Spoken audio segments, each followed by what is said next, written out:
Bonjour à toutes et à tous et bienvenue sur Capture Podcast, le podcast qui vous laisse la chance de répondre à cette question. Pour toi, c'est quoi la vie? Et ce, peu importe votre âge. Une question vraiment intime et pas toujours évidente pour nos invités qui ont décidé de relever le défi.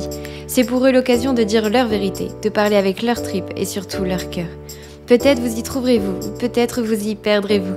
C'est en tout cas une invitation au voyage qui, nous l'espérons, vous permettra de découvrir de nouveaux horizons. Et vous, seriez-vous capable de venir donner votre avis sur la vie? Mon arrière-grand-mère de presque 98 ans a été capable de le faire. Je vous laisse avec sa douce voix, son expérience, ses émotions, ses sentiments. Un petit peu pudique bien sûr, mais elle se dévoile assez facilement au cours de cette jolie demi-heure qu'elle nous a accordée. C'était très puissant d'avoir son regard plongé dans le mien pour me raconter tout cela. Je vous laisse avec elle, je vous laisse avec ses mots, je vous laisse avec ce qu'elle a à raconter de plus beau.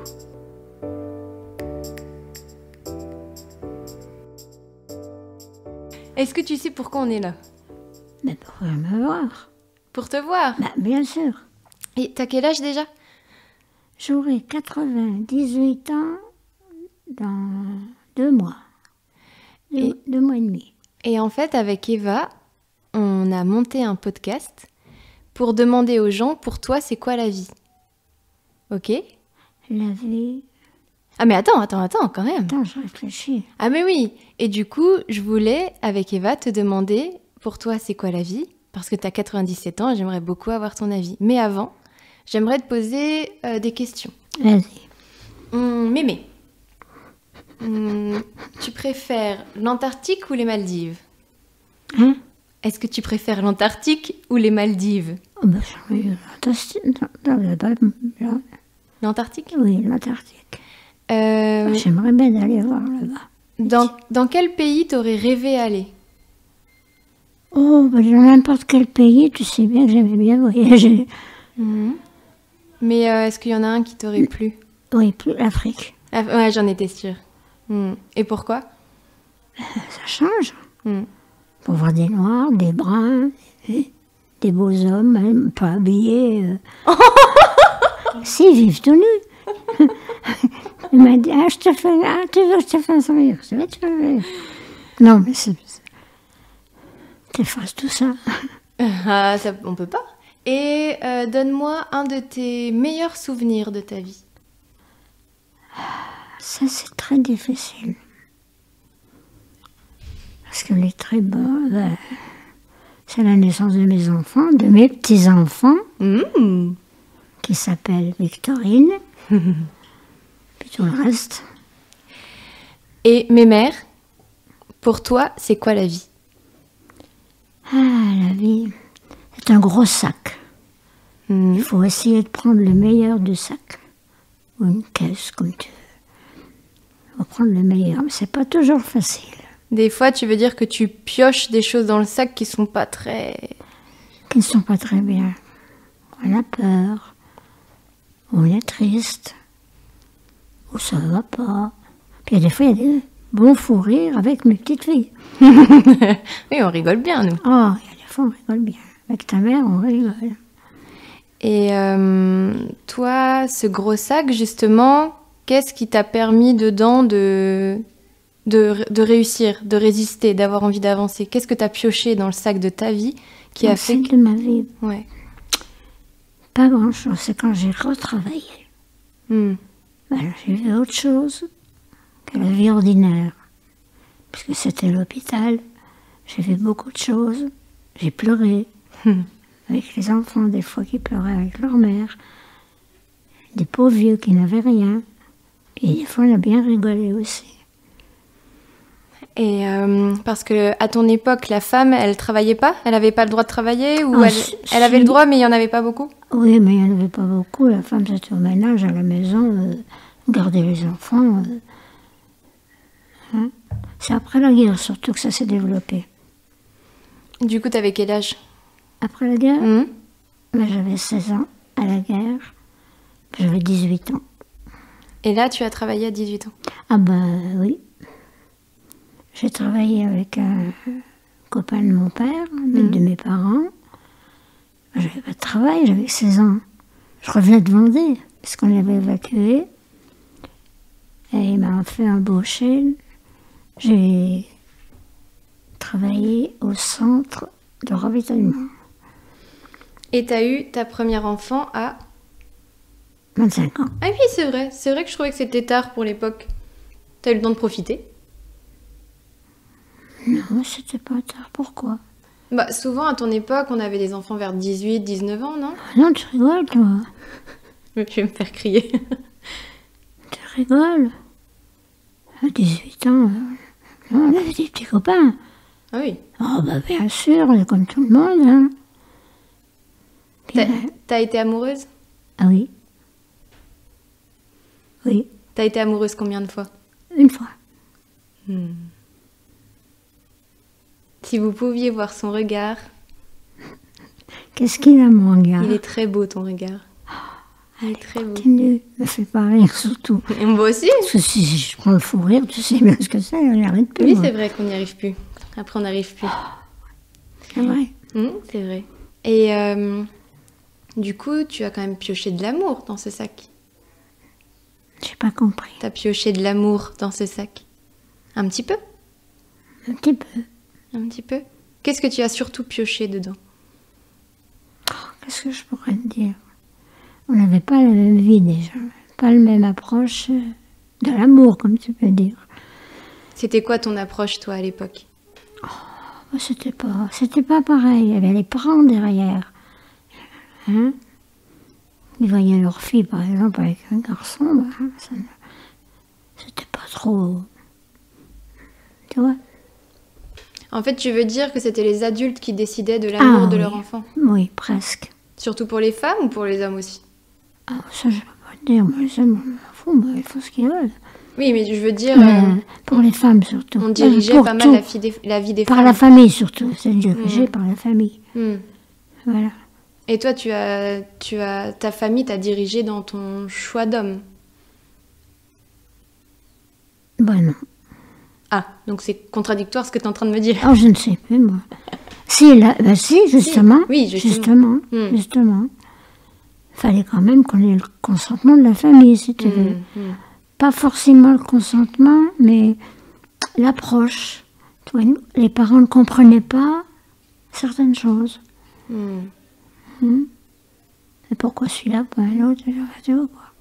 Et est-ce que tu t'es sentie libre dans ta vie à un moment? Parce qu'entre la guerre, entre l'amour qui est dirigé, entre la vie de femme, entre le travail où tu dois faire tes preuves, où tu dois demander à ton mari, est-ce qu'à un moment t'as quand même... Non. T'as jamais senti la liberté? Non, il fallait travailler. Ça n'allait pas toujours. Parce que moi, j'ai eu dur de retravailler. Oui. Avant la guerre, j'ai pas travaillé, j'allais rentrer à l'école. Je voulais faire du dessin. Il n'y avait rien à Charleville. T'es douée, toi, manuellement. Et un jour, tu m'avais dit que quand tu es rentrée de Vendée et que tu as retrouvé ta maison, tout avait été saccagé et tous tes dessins, tu n'en as retrouvé aucun. J'ai plus rien, on n'a plus rien retrouvé. Et tu as redessiné après ça? Hein? Tu as redessiné à nouveau après ça? Oui, mais pour moi, je dessinais. C'est tout. Puis après, j'ai retravaillé. Il fallait bien travailler. Il fallait bien remeubler la maison. Il fallait bien la réparer. Parce que tout était... Il n'y avait plus de tapisserie. Les inondations ont passé en 40... on est parti en 40. On était en 41, je crois, les grosses inondations. Il n'y avait plus rien dans les maisons. Puis le vol. En fait, il y avait eu les inondations, ça je m'en souviens, tu m'en avais parlé, plus le vol. Oui. Et il n'y avait plus rien chez toi, plus de souvenirs. C'était ça le... Non. Il restait, quand on est rentré, il restait une table de bistrot, puisque c'était un café ancien, quoi. L'armoire que ta mère a, c'était celle de maman qu'elle a eue pour son mariage. Une garde-robe. C'était la petite commode ou la grande armoire? La grande. C'est vrai? Oui. Elle date de 1924. Donc ça, personne ne l'avait volée? Non, elle était restée, mais elle était assez lourde. Puis il y avait des vêtements, ce qu'il y avait dedans, ça a été volé. Il y avait un piano, il s'est volé. Donc tu as dû repartir de 0 à 18 ans, quand tu es rentrée? Oui, il a fallu que je travaille. Papa a trouvé du travail. Il a trouvé du travail chez un camionneur, il a pris un camion, puis j'ai trouvé le travail. Et Puis, qu'est-ce que tu pourrais dire qui a fait que tu as encore souri après? Tu as quand même encore eu des fous rires, c'est toi qui le dis. Ah ben j'ai toujours eu des fous rires. C'est vrai que tu as toujours eu des fous rires. Ah ben même en travaillant, moi j'ai eu des fous rires. Il fallait que je sorte de chambre des fois dans ma lampe, parce qu'on avait un fou rire terrible. Parce que toi, tu étais aide-soignante. Oui. Ah au début, non, j'avais rien. J'avais rien. En fait, t'avais pas de diplôme, Donc, mais tu as... J'avais mon certificat d'études qui correspond à la 6e maintenant. D'accord. 6e ou peu. 3e peut-être? Hein? Au brevet peut-être? Ou le brevet, je ne sais plus. C'était l'année... Et du coup, tu as appris sur le moment le métier d'aide-soignante et tu es devenue aide-soignante comme ça? Pas tout de suite. Pas tout de suite. Pas tout de suite. Mollo, mollo. Mollo, mollo. En 1940, on est parti. On est rentré en 42. On revenait de Vendée. Là-bas, j'ai fait les vendanges. J'ai été au battage du blé. Enfin, tu vois, il y a même un monsieur, un cultivateur, qui avait des bœufs, des bœufs, si tu veux. Et les 2 petits bœufs sont venus au monde. Papa s'appelait Alfred Leguet. Il a appelé ses 2 petits veaux le Alfred Leguet. C'est trop bien ça. J'ai travaillé dans les fermes, comme moi aussi, j'y étais un petit peu. C'est comme ça que j'ai connu des Vendéens qui sont revenus il n'y a pas longtemps, il y a quelques années. Il y a quelques années, j'ai un super souvenir parce que il y a une dame vendéenne qui est venue à Warcq et ma grand-mère lui a dit « On ne s'est pas vu depuis 70 ans ». Oui. Ça fait un bon long laps de temps quand même, 70 ans d'amitié. Oui. Et quand vous vous êtes revus, c'était super fort. C'était super. Oui, ça a été fort. Hein. Ils sont revenus à plusieurs. Hein. Oui. Un quart complet. Un quart complet, oui, je m'en souviens. Oui, c'était la fête à Warcq. Ils sont décédés tous les 2. Oui, je sais aussi. Et oui. Et je pense que tu es une des rares à pouvoir raconter tous ces souvenirs, parce que tu as sur 98 ans. Oh, il y en a encore. On en a encore beaucoup? Ah ben, je sais pas, oui, mais il y en a encore. Et t'es toujours pas la doyenne de Warcq? Je pense pas. T'es trop jeune encore? Ben, je sais pas. Puis tu sais, on ne s'occupait pas de ça. On est rentrés, nous, de Vendée, il fallait que je travaille pour aider mes parents. Papa travaillait aussi, mais enfin, c'était pas ça avec tout ce qu'on a trouvé. Tu sais, il y avait du boulot en rentrant, hein. Puis ce qu'on a perdu, parce que maman, elle avait un beau petit coffret en tête du vert, c'est le cas de le dire. Elle l'a oublié. À quelques kilomètres quand on est parti, elle a fait « Oh, mon coffret !»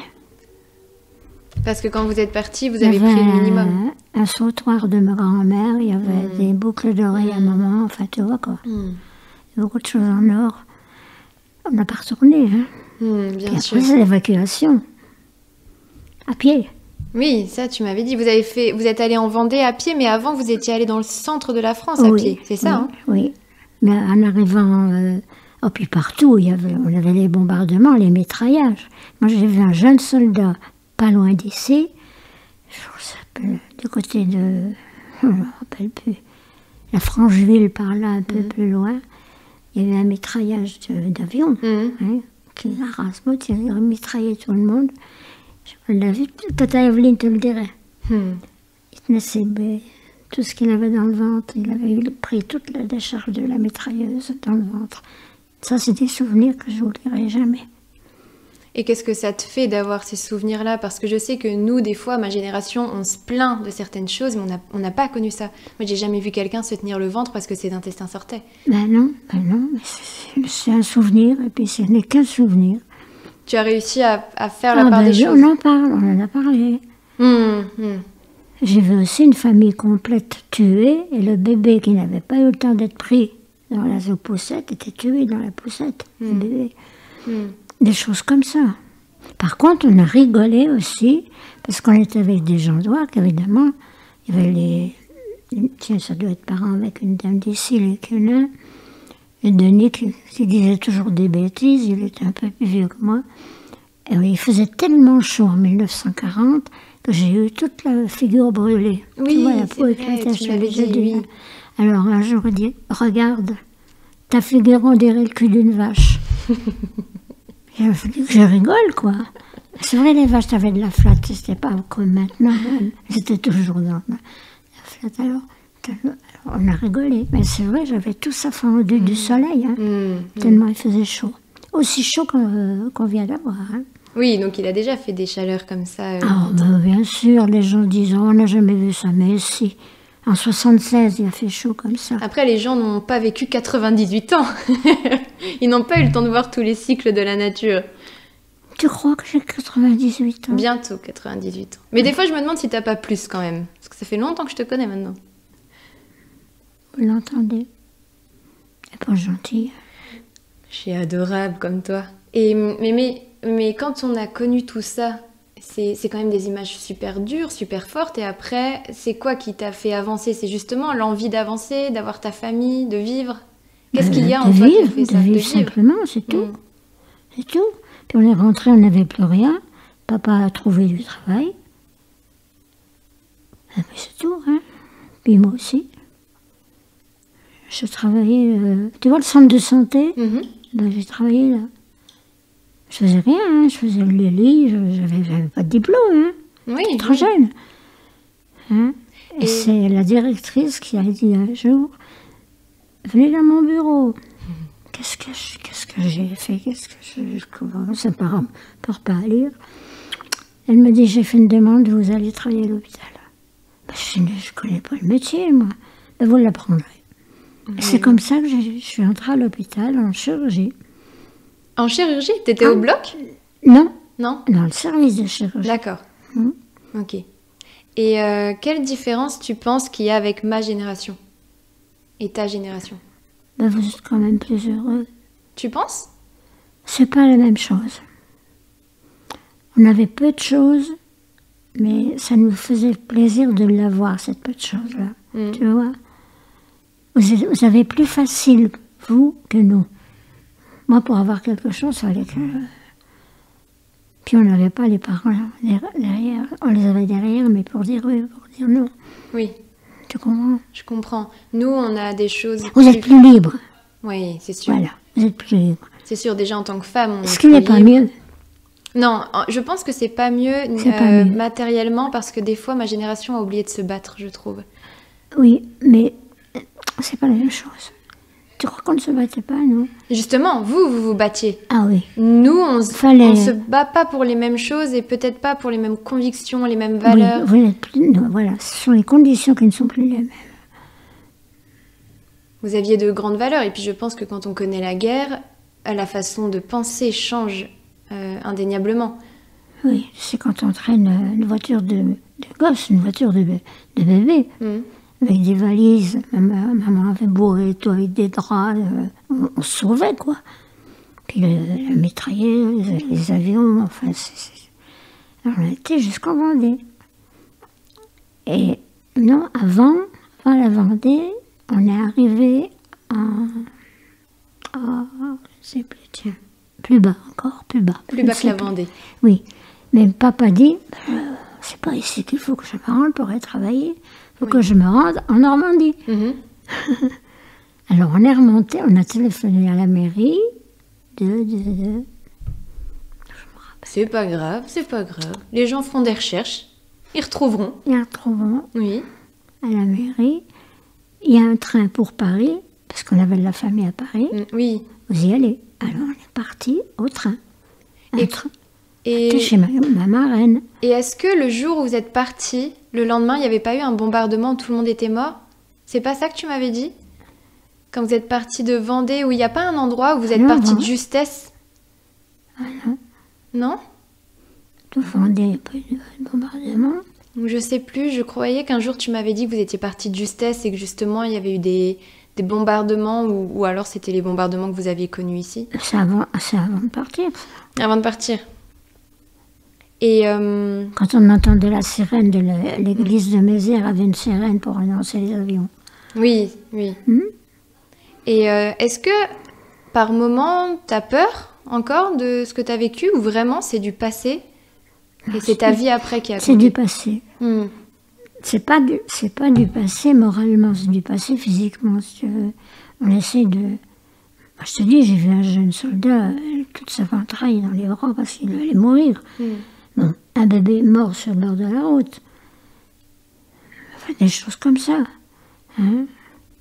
Et les moments de fou rire, tu les as eus aussi vers 60-70 ans quand tu as commencé à voyager avec ta sœur? Ah bah ça, oui. Ça, c'est des souvenirs à mourir de rire. Ah, je m'en souviens. Je m'en souviens. Donc ça veut dire que c'est à quel âge que tu as commencé à voyager? À 70 ans?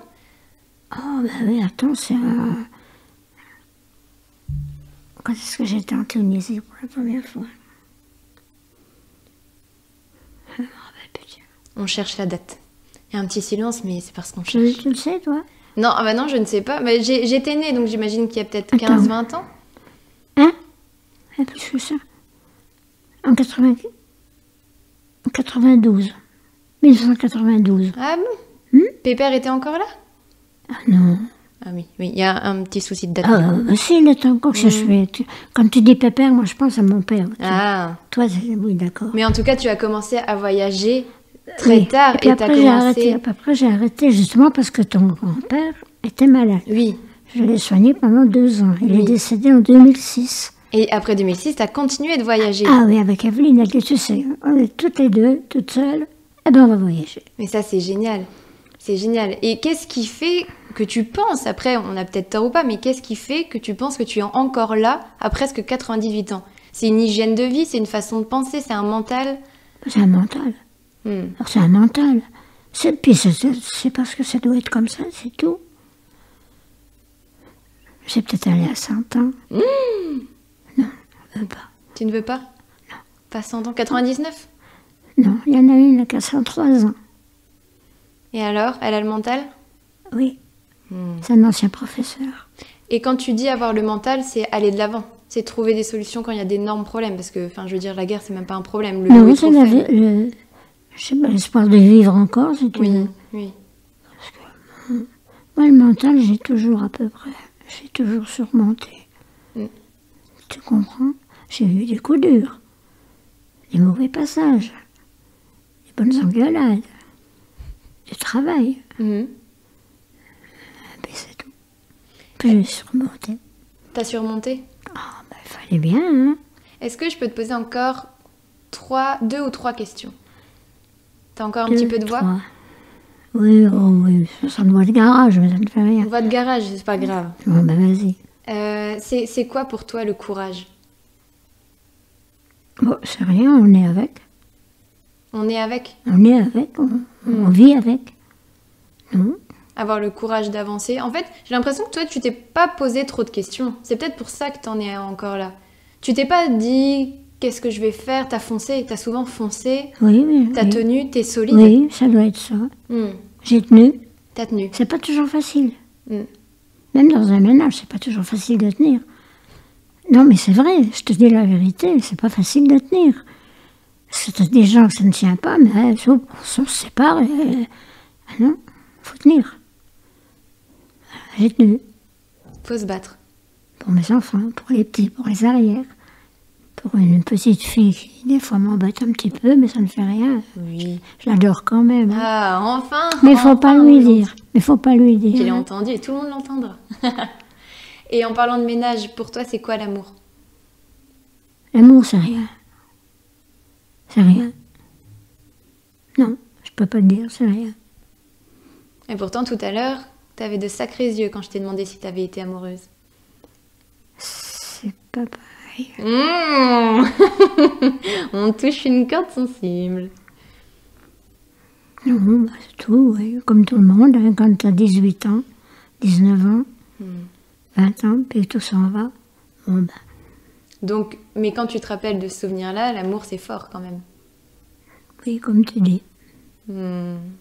Ah, je viens d'aller chercher dans ton cœur, fallait juste un petit peu le trouver. Oui.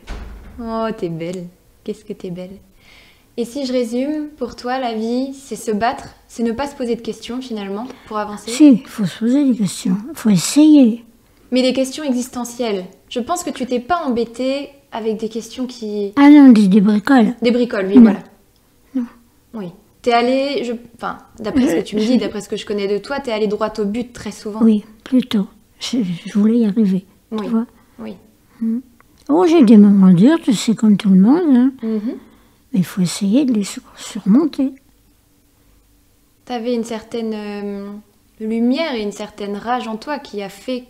Je sais pas si c'était la rage ou une lumière. Le mental. Non, c'était comme ça. Je fonçais.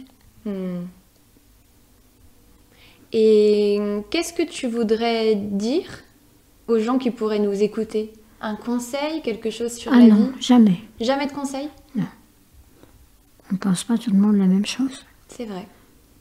C'est sage ce que tu dis. Oui. Bon, après, c'est vrai que tu as l'air plus d'une grande sage. Un grand sage peut-être, non? Un grand sage. Pas de conseil, mais qu'est-ce que tu aimerais partager alors? Juste partager de toi ce que tu as appris de la vie. Et les gens, ils en font ce qu'ils veulent. La patience déjà. La patience. Puis comprendre les autres. Tu vas pas se plaindre tout le temps. Ne plaignez pas. Hein. Oui, c'est vrai que tu t'es jamais plaint. Non. C'est vrai. Si j'étais triste, j'allais pleurer dans un coin, c'est tout. Non. Très bien.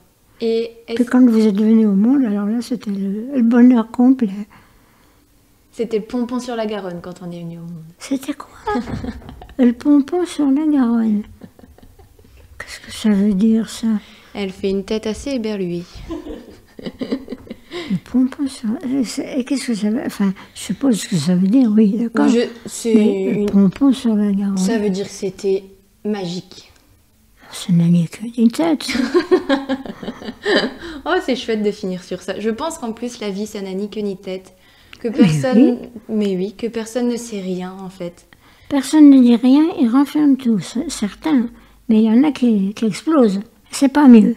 Non, mais les extrêmes ne sont pas bien. Et c'est vrai que je rebondis sur quelque chose que tu as dit tout à l'heure. Quand tu as vu ce fameux soldat mitraillé, tu en as parlé. Non. Si, c'est ce que tu m'as dit. Oui, à toi, comme ça. Oui, mais sur le moment, vous en avez peut-être parlé. Ça permet d'extérioriser et de passer à autre chose. Non, pas sur le moment. Vous parliez pas beaucoup, votre génération? Ah non, non. Ok. Ni entre les parents, ni même entre copains, copines. On faisait des bêtises, comme tout le monde. Hein. On faisait du vélo beaucoup, ça. Ah, le vélo, hein. Il a roulé. Hein. Cette transition est géniale. Est-ce que je peux te laisser finir ce podcast sur ce que tu veux? Une phrase, ou que tu parles, ou que tu chantes? Qu'est-ce que tu veux dire? J'ai une voix de garage maintenant, je peux plus chanter. Vas-y, le micro est à toi, moi je m'en vais. Mais qu'est-ce que tu veux que je te dise? Que je t'adore? C'est déjà ça. Ton petit frère aussi. Puis tout le reste de la vie, ta mère, moi je l'adore. Hein? Et voilà. Puis tout le reste. Puis la petite là qui est derrière aussi. Tu vois la petite qui est derrière toi? Là, c'est tout. Puis maintenant ici, c'est ma vie, c'est ici.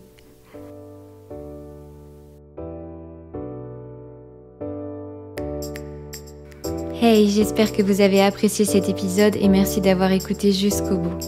Je voulais dédier cette interview à toutes les grands-mères, les grands-pères, les arrière-grands-pères et les arrière-grands-mères du monde entier. Merci à ces personnes qui ont tant de choses à raconter. Je pense qu'on va pas assez vers ces personnes justement. Elles ont su s'adapter à plusieurs vies selon moi. Des fois dans cette société actuelle, j'arrive pas à m'adapter parce que je trouve que tout change en ne serait-ce que 24 heures.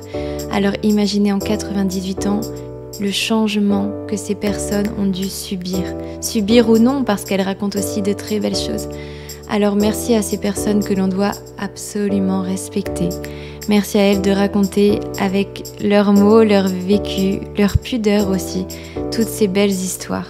J'espère du fond de mon cœur que vous pouvez encore une fois plonger votre regard dans les leurs et puis voir à l'intérieur toute la beauté du monde.